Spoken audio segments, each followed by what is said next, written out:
리브롱산에서 양을 치던 시절, 나는 나불이라는 개 한 마리와 양들을 데리고 몇 주일씩이나 사람들의 얼굴을 보지 못한 채 지냈다. 가끔 몽디르르의 수도자들이 약초를 캐러 그곳을 지나거나 피에몬 근처에 사는 숲 굽는 남자들의 시커먼 얼굴을 보는 일은 있었지만 그들은 오랫동안 혼자 살아서 말도 별로 없고 말하는 것에 별 흥미도 없었다. 그리고 그들은 아랫마을이나 거리에서 사람들 입에 오르내리는 이야기는 전혀 알지 못하는 세상사의 어두운 사람들이었다. 그래서 보름에 한 번씩 식량을 싣고 비탈진 언덕을 올라오는 농장의 노새방울 소리가 울려 퍼질 때나 귀여운 꼬마 미아로의 명랑하고 씩씩한 얼굴하며 나이 지긋한 노라드 아주머니의 갈색 모자가 언덕 위로 조금씩 보일 때에는 정말 반가웠다. 그럴 때마다 나는 누가 세례를 받고 누가 결혼을 했는지 하는 이런저런 소식을 듣곤 했다. 그 중에서도 가장 궁금한 소식은 주인집 딸인 마을에서 제일 예쁜 스테파네트 아가씨가 어떻게 지내고 있는가 하는 것이었다. 겉으로는 그다지 관심 없는 척 하면서도 아가씨가 요즘에도 저녁 초대를 받아 자주 파티에 가는지, 여전히 아가씨에게 잘 보이려는 젊은이들이 찾아오는지를 슬쩍 물어보았다. 가난한 양치기인 내가 그런 것은 알아서 무엇하느냐고 묻는다면 나는 대답할 것이다. 그때 나는 20살이었고 스테파네트 아가씨는 그때까지 내가 본 여자들 중에서 가장 아름다웠노라고. 그러던 어느 일요일 기다리고 있던 2주일치의 식량이 아주 늦게 도착한 일이 있었다. 아침나절에는 미사 때문이라고 생각했는데 점심때가 되자 심한 비바람이 몰아치기 시작했고 나는 그들이 날씨가 나빠 노새를 몰고 올 수 없을 거라고 생각했다. 드디어 3시경 하늘은 씻은 듯이 맑게 개고 촉촉하게 젖은 숲이 햇빛에 빛나고 있을 때 나뭇잎에서 물방울 떨어지는 소리와 불어난 계곡의 시냇물 소리 사이로 노새의 방울 소리가 들려왔다. 부활절에 울려 퍼지는 종소리처럼 맑고 경쾌한 소리였다. 그런데 노새를 몰고 온 사람은 꼬마 미아로도 노라드 아주머니도 아니었다. 바로 아가씨, 스테파네트 아가씨였다. 아가씨는 비계 노후, 산속의 상큼한 기운을 머금고 두 볼이 빨갛게 물든 채 등나무 바구니 사이에서 똑바로 걸터 앉아 있었다. 미아로는 알아누웠고 노라드 아주머니도 휴가를 받아 식구들이 있는 집으로 갔다며 아름다운 나의 스테파네트 아가씨는 노새에서 내리며 말했다. 그리고 도중에 길을 잃어 늦었다는 이야기도 덧붙였다. 그러나 꽃 모양으로 된 리본과 레이스 달린 예쁜 치마를 보니 덤불 속에서 길을 잃어 헤매고 있었다기보다는 숲속 어딘가에서 춤이라도 추고 온 것처럼 보였다. 사랑스러운 아가씨. 그녀는 아무리 봐도 실증나지 않았다. 정말 이렇게 가까이에서 아가씨를 보는 것은 처음이었다. 겨울날 양떼를 몰고 마을로 내려가 주인집에 저녁 식사를 하러 들어가면 아가씨는 늘 예쁘게 차려입고 약간은 새침한 얼굴로 식당을 가로질러 가는 것을 볼 수가 있었다. 아가씨는 한 번도 하인들에게 말을 건넨 적이 없었다. 그런 아가씨가 바로 지금 내 앞에 있는 것이다. 오직 나만을 위해서. 내 어찌 넋을 놓지 않을 수 있을까? 스테파네트 아가씨는 바구니에서 식량을 꺼내며 신기한 듯이 주위를 둘러보기 시작했다. 그리고 하늘거리는 치맛자락을 살짝 치켜들고 울타리 안으로 들어왔다. 아가씨는 내 방을 보고 싶어 했다. 내 잠자리며 집 위에 양 모피를 깔아놓은 마루, 벽에 걸려있는 커다란 비옷, 지팡이, 총등을 보며 무척 즐거워했다. 이 모든 것들이 아가씨에겐 신기하게 보이는 모양이었다. 어머, 여기에서 혼자 산단 말이야? 항상 혼자일 텐데 얼마나 심심할까? 주로 뭘 하며 지내? 무슨 생각을 하지? 나는 당신 생각을 하고 있습니다, 아가씨.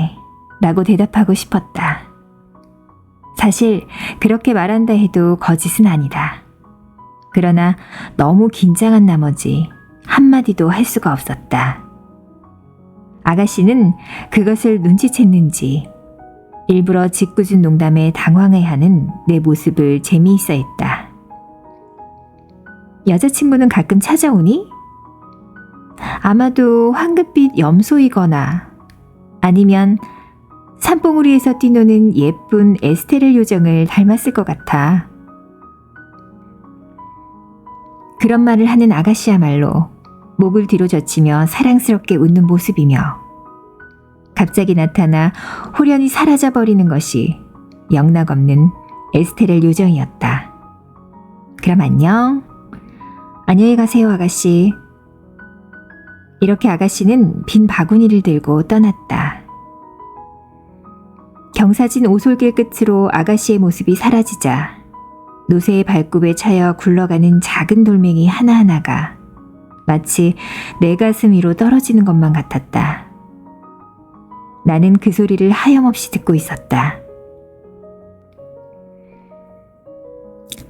그렇게 날이 저물 때까지 그 꿈결 같은 순간이 흩어질까 두려워 꼼짝도 하지 않고 앉아 있었다. 저녁 나절이 되어 계곡 아래가 푸른 빛을 띠기 시작했고 양떼들이 서로 몸을 비비며 우리로 들어올 무렵 누군가가 비탈길에서 나를 부르는 소리가 들렸다. 바로 스테파네트 아가씨였다. 아가씨는 얼마 전에 명랑하던 모습은 간대었고 추위와 두려움에 몸을 바들바들 떨고 있었다. 아마 조금 전에 내린 소나기로 범람한 소르그 강을 물 위에서 건너려다가 물에 빠질 뻔한 모양이었다. 무엇보다도 난처한 일은 이미 날은 저물고 어두워져 집에 돌아가는 일은 생각조차 할 수 없게 되었다는 것이다. 지름길이 있긴 했지만 아가씨 혼자서 지름길을 가는 건 무리였고 그렇다고 양떼를 두고 내가 나설 수도 없는 노릇이었다.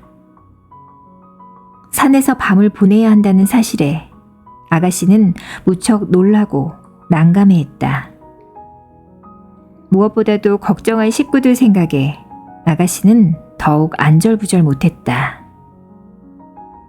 나는 아가씨를 안심시키기 위해 무슨 말이라도 해야 할 것만 같았다. 7월의 밤은 아주 짧아요. 조금만 참으면 돼요, 아가씨.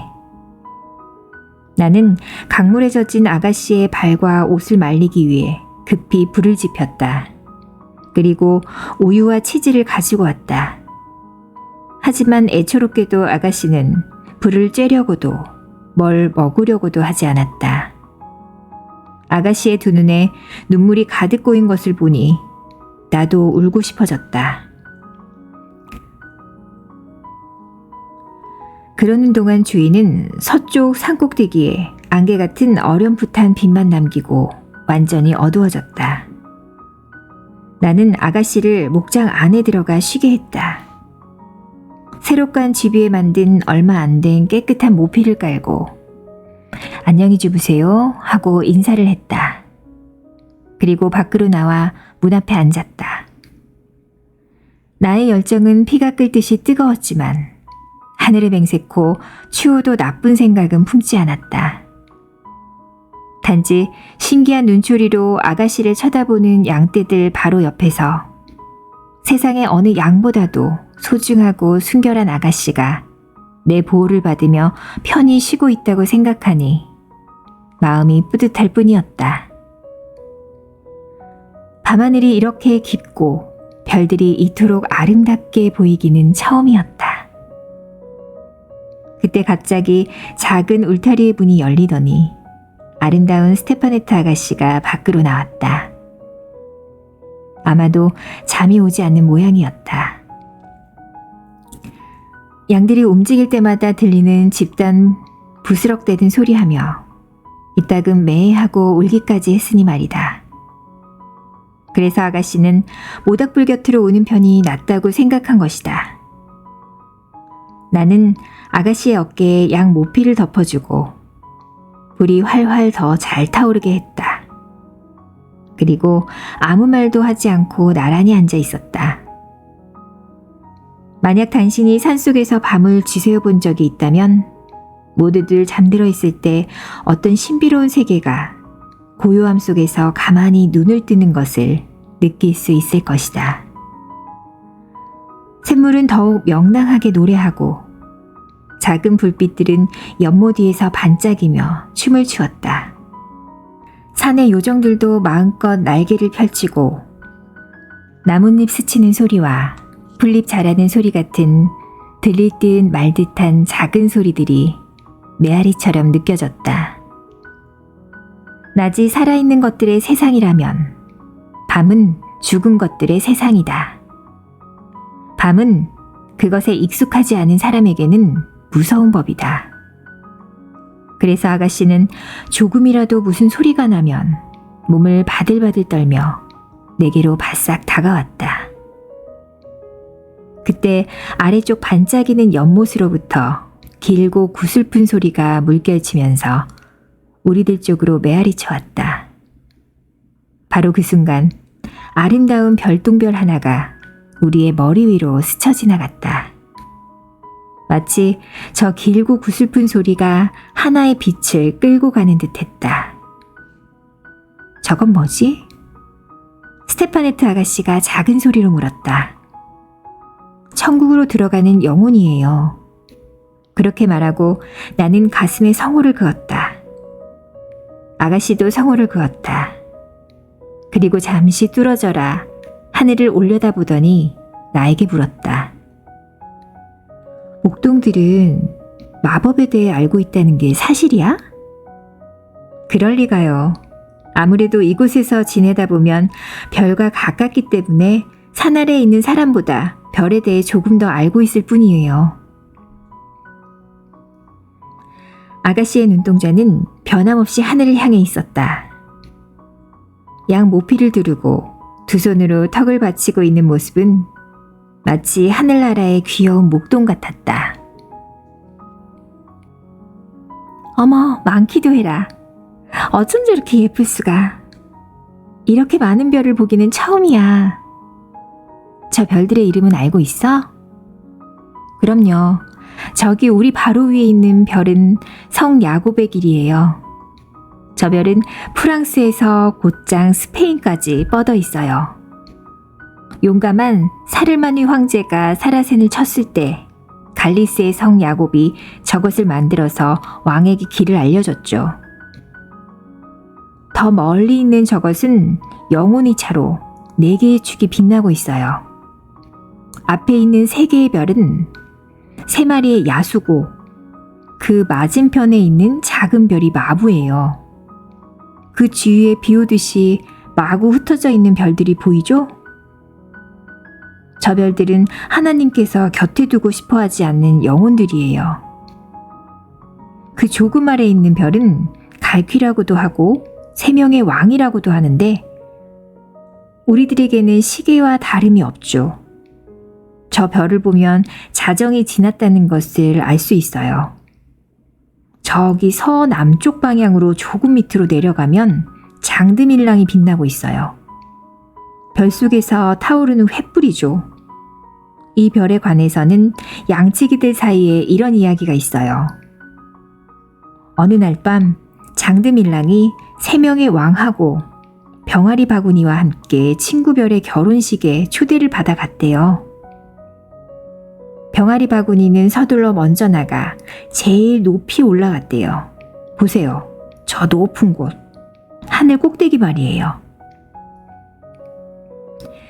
3명의 왕은 낮은 곳을 가로질러 병아리 바구니를 뒤쫓아갔어요. 그런데 게으름뱅이 장드밀랑은 그만 늦잠을 자다가 아주 늦어버렸어요. 화가 난 장드밀랑은 앞서가는 두 별의 걸음을 막으려고 갖고 있던 지팡이를 던졌대요. 그래서 세 명의 왕은 일명 장드밀랑의 지팡이라고도 불리죠. 하지만 모든 별들 중에서 제일 아름다운 별은 뭐니 해도 우리의 별, 목동의 별이에요. 새벽에 양떼들을 몰고 나올 때, 그리고 저녁나절 양떼들을 몰고 들어올 때도 저 별은 우리들 위해서 반짝반짝 빛나고 있죠. 우리들은 저 별을 마그논느라고도 불러요. 아름다운 마그논느. 피에르 드 프로방스의 뒤를 쫓아가 7년마다 한 번씩 피에르와 결혼을 하죠. 어머, 별들도 결혼을 해? 그럼요. 하고 별들의 결혼에 대해 이야기하려고 했을 때 어깨 위에 무언가 부드러운 것이 가볍게 누르는 듯한 느낌이 들었다. 그것은 잠이 들어 무거워진 아가씨의 머리였다. 아가씨는 리본과 레이스, 꼬불꼬불한 머리를 사랑스럽게 내 어깨에 기대어 별들이 아침 햇살을 받아 사라질 때까지 잠들어 있었다.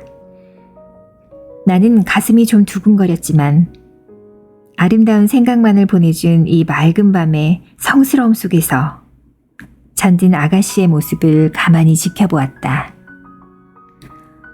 우리를 둘러싸고 있는 별들은 양떼와 같이 얌전하고 조용한 걸음을 재촉했다. 나는 생각했다. 이 별들 중에서 가장 예쁘고 아름답게 빛나는 별 하나가 길을 잃고 내 어깨에 기대어 잠들어 있다고.